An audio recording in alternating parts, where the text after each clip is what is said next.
আপনারা জানেন ওই যে বালক, অতটুকু বালকের কথায় সেদিন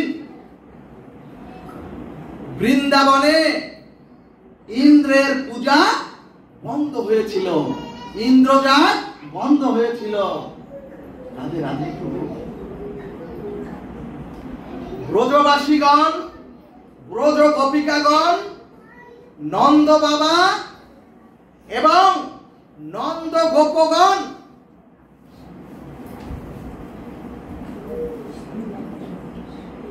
সেদিন ভগবান শ্রীকৃষ্ণের কথা সকলে শুনেছিলেন। সুধীজন, অর্থাৎ ব্রজবাসীগণ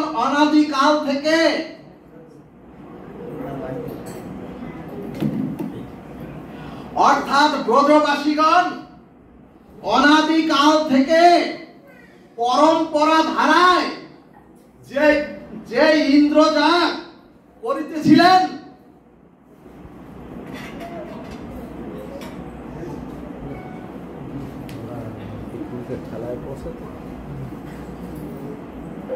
সুধীজন, সেই ব্রজবাসীগণ তাদের পরম্পরা ধারায় যে ইন্দ্রজাগ করতেছিলেন সেটা বন্ধ করে দিলেন ছোট্ট বালকের কথায়।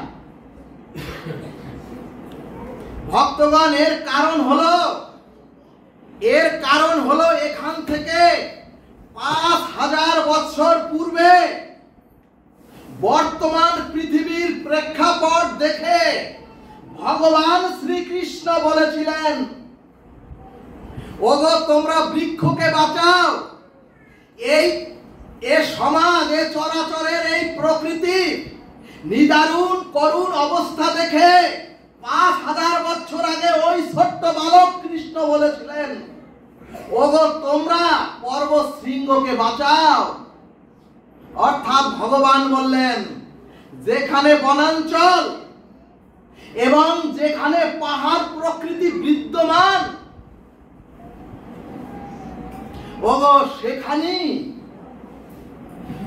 যেখানে পাহাড় এবং যেখানে প্রকৃতি বিদ্যমান সেখানে কোনো পূজা করার প্রয়োজন নাই। ভগবান শ্রীকৃষ্ণ বলছেন, যেখানে প্রকৃতি, যেখানে পাহাড় সেখানে কোনো পুজো করার দরকার নাই। সেখানে এমনিতেই প্রয়োজনীয় বৃষ্টি আসবে। সুধীজন, বুঝতে হবে, যেখানে প্রকৃতি সেখানে আপনার অটোমেটিক বৃষ্টি হবে। যেখানে প্রকৃতি সেই স্থানের বাতাবরণ এমনিতেই সুশীতল থাকবে এবং তখনই পৃথিবীর ভারসাম্য স্থিতি হবে। ভক্তগণ, এখন পৃথিবীর উপর যে বিরূপ প্রতিক্রিয়া চলছে বৃক্ষ আর পাহাড় ধ্বংসের জন্য,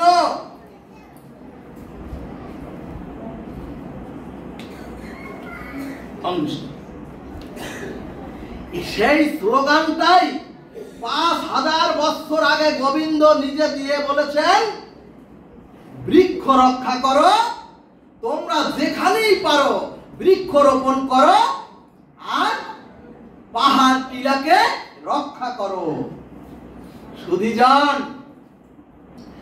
এরপরে ভাগবত সিদ্ধান্তে বললেন, ওগো যার বাড়িতে 10 থেকে 15টা, যার গৃহে আশপাশে যার বাড়িতে 10 থেকে 15টা তুলসী গাছ থাকে, তার বাড়িতে সহজে ক্যান্সারের মতো ভাইরাসও প্রবেশ করতে পারে না।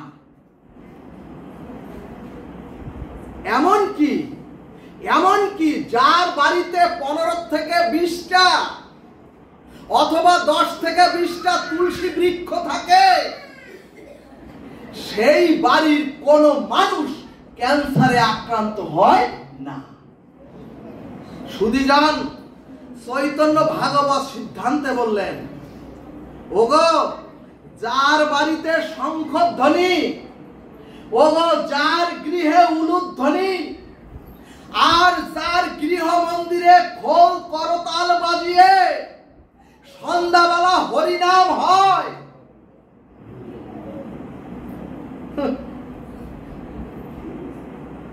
গোবিন্দ বললেন, ওগো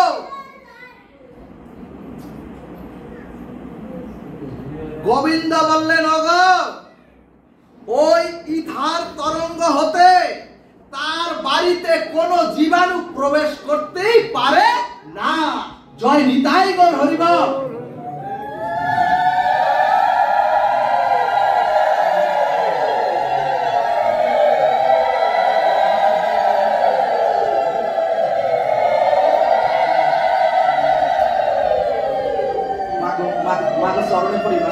ভাগবতে একবার যেহেতু সময় কম। সুধীজন, তাহলে ভাগবত কি বললেন? খোল করতাল, শঙ্খ ধ্বনি, উলুধ্বনি ধ্বনি আর হরিনামের মঙ্গলময় তরঙ্গের কারণে সন্ধ্যায় সূর্য অস্ত গেলে, সন্ধ্যায় সূর্য অস্তমিত হলে ওই ইথার তরঙ্গ হতে যে জীবাণুগুলো এই চরাচরে প্রবেশ করে, তখন ওই জীবাণু ও গৃহে মন্দিরে প্রবেশ করতে পারে না। সুধীজন, যিনি নিরন্তর হরিনামে যুক্ত থাকে তার শরীর অভ্যন্তরে এই চরাচরে ইথার তরঙ্গে যারা মুক্তিপ্রাপ্ত হয়নি সেই অশরীরী আত্মা প্রবেশ করতে পারে না, আর প্রবেশ করে ওর যে চরিতার্থ কাম সেটাও ঘটাতে পারে না। সুধীজন, এই কারণেই গোবিন্দ বললেন, ওগো ইন্দ্র বা কোনো দেবতা নয়।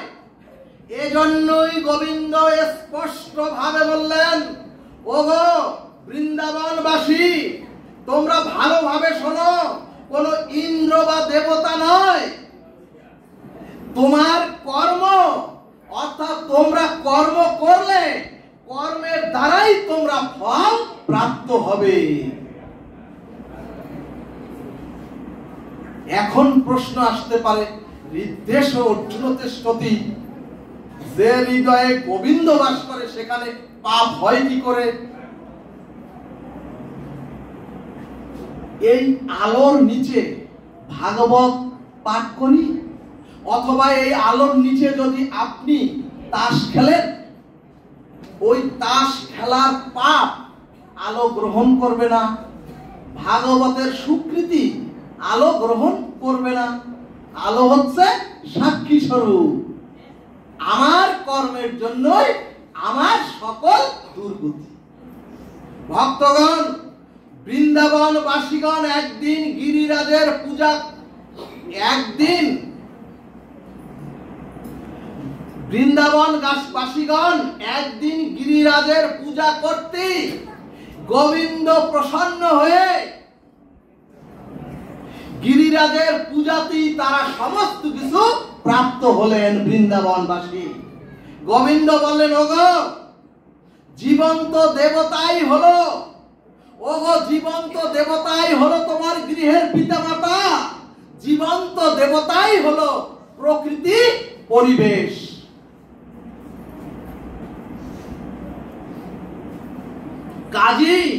কাজী দেবতা পূজা মানেই হচ্ছে প্রকৃতিকে রক্ষা করা। সুধীজন, গিরিরাজ গোবর্ধন লীলায় গোবিন্দ সিদ্ধান্ত দিলেন জীবকে অনন্য ভক্তি করতে হবে। কিন্তু যদি একদিন ইন্দ্রের কাছে যাই, কিন্তু যদি একদিন আউলির কাছে যাই, আবার যদি একদিন তান্ত্রিক কবিরাজের কাছেও যাই, আবার যদি একবার গোবিন্দের চরণেও যাই, এটাকে ভাগবত ভক্তি বলেন নি। আর এভাবে কোনোদিনও প্রেম ভক্তি পাওয়া, প্রেম ভক্তি নিষ্ঠা আপনার আমার হবেও না।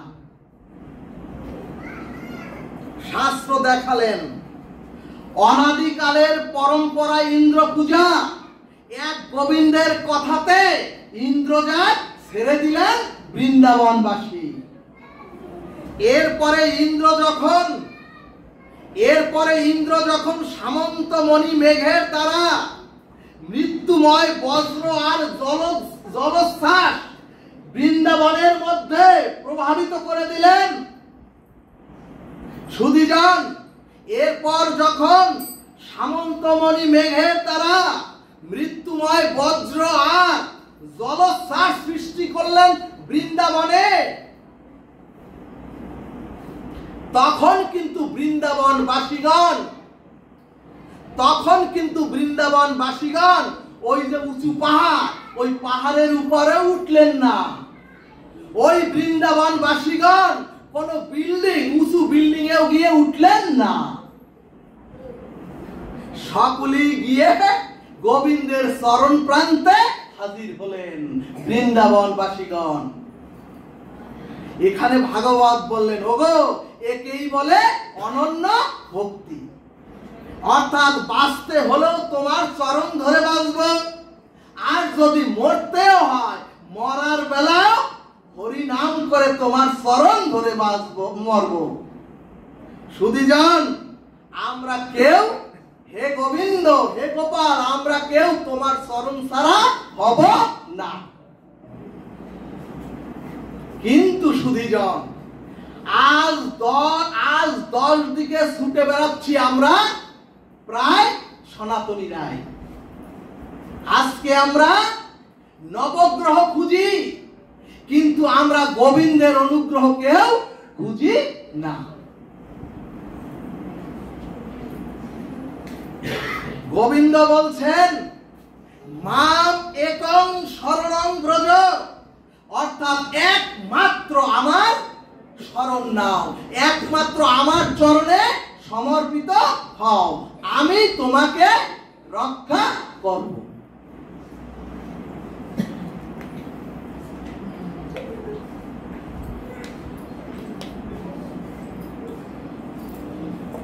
সুধীজন, ভাগবত সিদ্ধান্তে বললেন সবাইকে মানুন এবং সব মত পথকে শ্রদ্ধা করুন বিনম্র শ্রদ্ধায়, কিন্তু ভক্তিটা আর হৃদয়ের ভালোবাসাটা এক গোবিন্দ চরণে দিন। বলো না গো রাধে রাধে। শাস্ত্র সিদ্ধান্তে দেখালেন ব্রজবাসীরা মহাপ্রলয় ইন্দ্রজাত দেননি। এমনকি সেই জলোচ্ছ্বাস, এমনকি সেই মৃত্যু নিনাদ বজ্র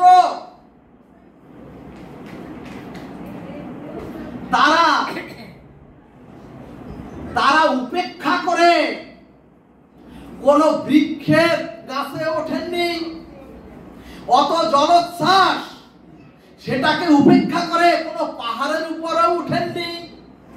ব্রজবাসীগণ কোন বিল্ডিং এর উপরে ওঠেননি, ভগবানের চরণ প্রান্তে গিয়ে সকলে বললেন।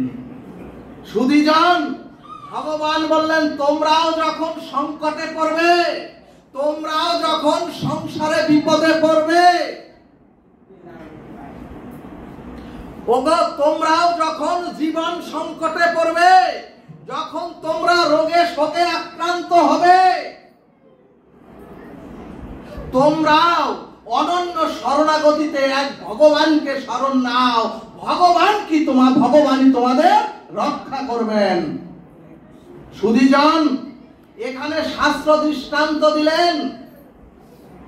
সমস্ত ব্রজবাসীরা সকলে সম্মিলিত ভাবে গিরিরাজ গোবিন্দের কাছে গেলেন। গিরিরাজের তলে গোবিন্দ জাগালেন, গিরিরাজের তলে গেলেন ওই সকল বৃন্দাবনবাসীগণ। ভগবান গিরিধারী সকলকে আশ্রয় দিলেন। ও মাগো, এই যে সকলে একত্রে গেলেন, সকল বৃন্দাবনবাসীগণ একত্রিত হয়ে ভগবানের চরণ প্রান্তে গেলেন। আমি সনাতনী জাতির চরণে করজোড় নিবেদন করে বলছি, এই যে বৃন্দাবন বাসীগণ সকলে একত্রিত হয়ে গোবিন্দ চরণ প্রান্তে গেলেন, এই চরাচরে আমার মুসলিম ভাইগণ শুক্রবারে একত্রিত হয়ে সকলেই এক জায়গায় একত্রিত হয়। এই চরাচরের খ্রিস্টানগণ রবিবার সকলেই একত্রিত হয়ে এক জায়গায় তারা একত্রিত হয়।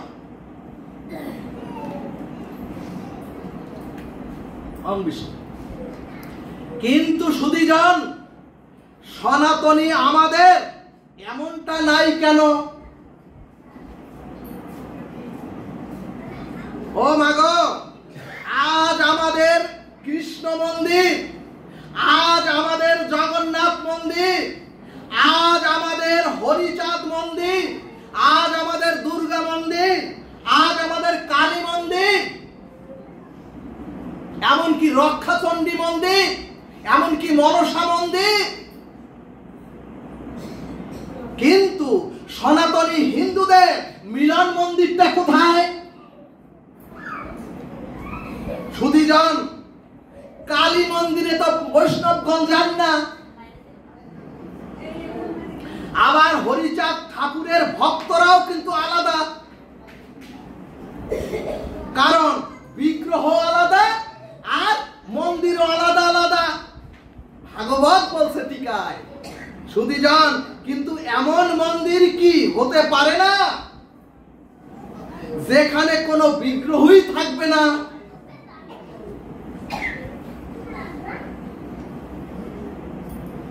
অর্থাৎ ভাগবত বললেন একটি মিলন মন্দির হোক। ওগো, তোমরা একটি মিলন মন্দির করো যেখানে আমরা সকলে, তোমরা সকলে একত্রিত হতে পারবে। ভক্তগণ, আজ হিন্দু জাতি দুর্বল, আজ হিন্দু জাতির অধঃপতন, আজ হিন্দু জাতি এত পিছিয়ে পড়েছে এবং হিন্দুদের সাংগঠনিক কোনো সক্ষমতাই নাই, কারণ হিন্দুরা একত্রিত নাই এবং হিন্দুরা একত্রিত আমরা হতে পারছি না। সুধীজন, ভগবানের গোবর্ধন লীলা এটি কোনো কাল্পনিক লীলা নয়। এখনো এই যে ভাগবতের এই গোবর্ধন লীলা, এই লীলাটাই হচ্ছে সনাতনীদের বাঁচবার একমাত্র দর্শন। এই কারণেই গোবিন্দ বললেন, ওগো, এখনো সময় আছে, তোমরা সকলে একত্রিত হও। কিন্তু সুধীজন, হিন্দুদের সবচেয়ে বড় অভিশাপ হচ্ছে, গবেষণায় বলছে, ওগো, স্বজাতি বিদ্বেষী সনাতনী হিন্দুরাই সবার শ্রেষ্ঠ। স্বজাতি বিদ্বেষী সবচেয়ে হিন্দুরাই সবার শ্রেষ্ঠ। অর্থাৎ হিন্দুদের মতো স্বজাতি বিদ্বেষী আর এই পৃথিবীতে দ্বিতীয় নাই। এমনকি সুধীজন, মহাভারতের যুদ্ধ বাহিরের কেউ এসে করেননি, এমনকি মহাভারতের সেই কুরুক্ষেত্রের যুদ্ধ অন্য জাতি এসে ওই যুদ্ধে সামিল হননি।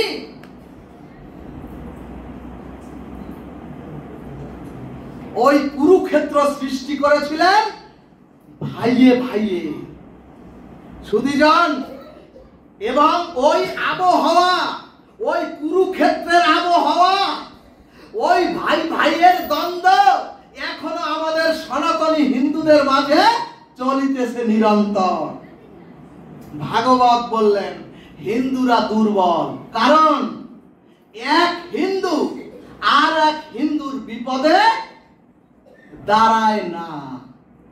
এক হিন্দু যেখানে 3টি ঘর হিন্দু, সেখানে 5টি দল।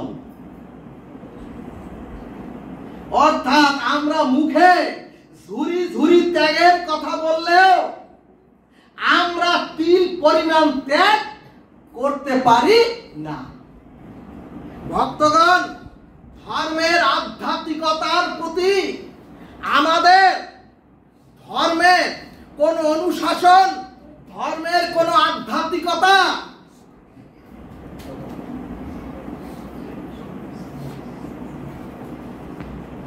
আমাদের হিন্দুদের পারিবারিক কোন শিক্ষাটাই আজ নাই।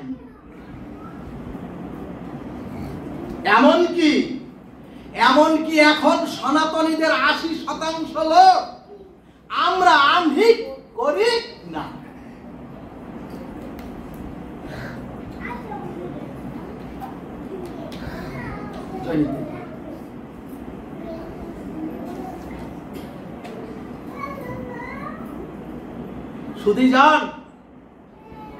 সুধীজন ভাগবত বললেন, ওগো বেহুলার সুরে লীলা কথা শুনে কি করবেন? ভাগবত বলছে, ওগো তরঙ্গের সুরে ওই লীলা কথা শুনে কি করবেন?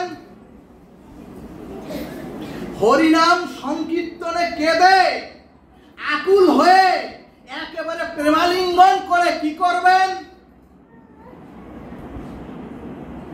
3 দিন হরিনাম হলো, যদি হরিনামের ওই 3 দিনের পরে অনেক উৎসব হলো, অনেক আনন্দ হলো, অনেক খাওয়া দাওয়া হলো, কিন্তু ওই হরিনামের পরে যদি আপনি প্রসাদ বুঝি না হন, ওই হরিনামের পরে যদি আপনি হরিনাম নিরন্তর গ্রহণ না করেন, ওই হরিনাম করে কি হবে?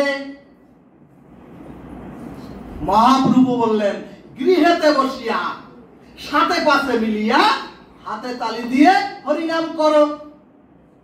আর এখন সেই হরিনাম নিয়েছি আমরা সব আসরে।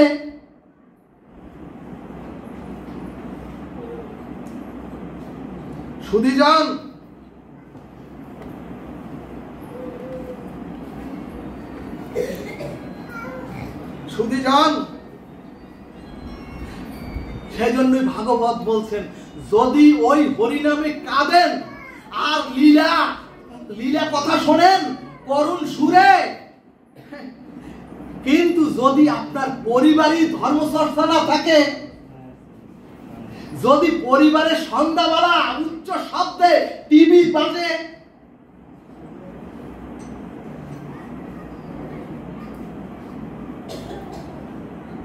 ভাগবত বলছে, ওগো ওই হরিনাম করে কি করবা যদি তোমার জাতি শেষ হয়ে যায়? ভাগবত বলছে, ওই লীলা কীর্তন শুনে কি করবা যদি তোমার পরিবারে ধর্মচর্চা না থাকে, যদি পরিবারই ধ্বংস হয়ে যায়? এরপরে বললেন, ওগো এত দুর্গা পূজা, এত সরস্বতী পূজা আর এত লক্ষ্মী পূজা করলা।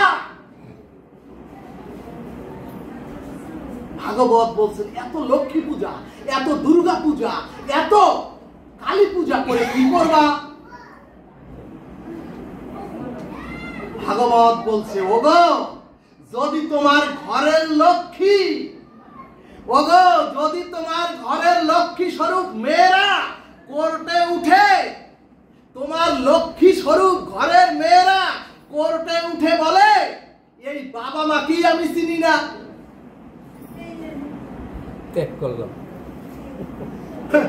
যদি কোর্টে দাঁড়িয়ে বলে আমি এই বাবা মাকে চিনি না, আর কোর্টে উঠে যদি বলে আমি এই ধর্মই ত্যাগ করলাম। সুধীজন, এর একটাই কারণ, আমাদের গৃহে পারিবারিক কোন ধর্ম চর্চাই হয় না। ও মাগো ভাগবত বলছে, মাগো তোমরা শুরু করো না।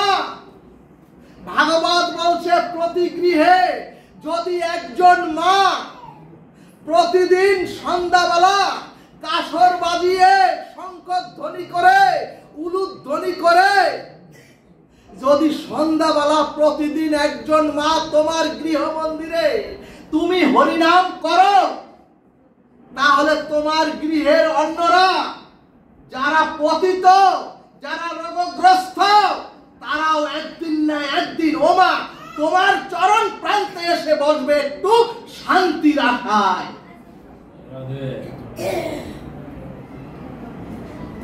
সুধীজন, গোবিন্দের গিরিরাজ ধারণ লীলায় ব্রজবাসীকে বার্তা দিলেন। গোবিন্দের গিরিরাজ লীলায় জগৎ জীবকে বার্তা দিলেন।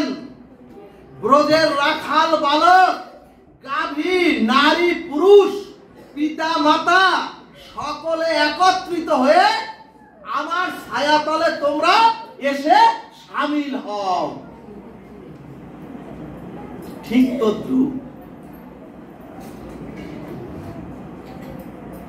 ঠিক তো ধ্রুব, তোমরাও কি ওই ব্রজবাসীদের মতো অন্তত সপ্তাহে একদিন আমার চরণে একত্রিত হয়ে তোমরাও কি পারো না?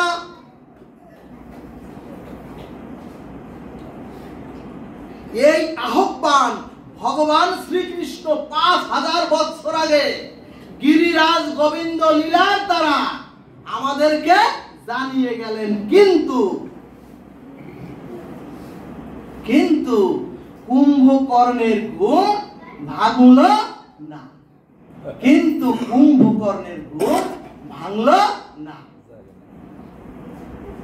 খুব সাবধান,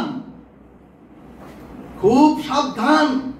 ভাগবত বললেন, ওগো চোরের থেকেও সাধু হতে, আমার মতো, আপনারা না, আমার মতো সাধু হতে সাবধান হতে হবে। কারণ চোর মানুষের সামনে দিয়ে চুরি করে না, কিন্তু সাধু বিশ্বাসের আশ্রয় নিয়ে সাধুরা মানুষের সামনে দিয়েই চুরি করে সনাতনীদের অধপতন ঘটাচ্ছেন নিরন্তর। অর্থাৎ রাবণ ভাবলো ওগো সীতা হরণ যদি আমার করতে হয়, রাবণ ভাবলো সীতা হরণ করতে গেলে আমাকে গেরুয়া পরে তিল আর তিলক মালা নিয়ে আমাকেও সন্ন্যাসীর রূপ নিতে হবে, নতুবা সীতা হরণ তো সম্ভব নয়।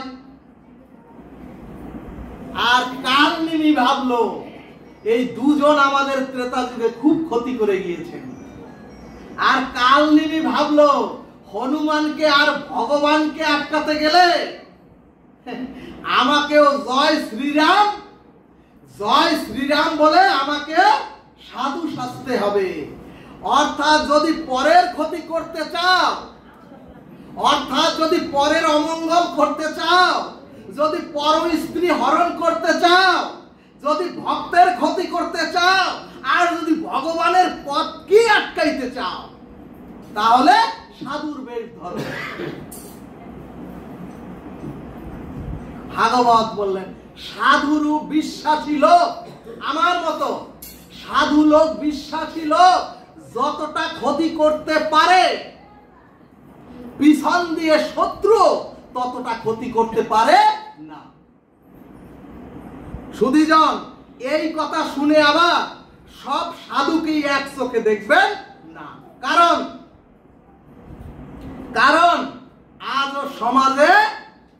আজও সমাজে সাধু আছে, আজও সমাজে সনাতনীদের মধ্যে প্রকৃত ভক্ত আছে।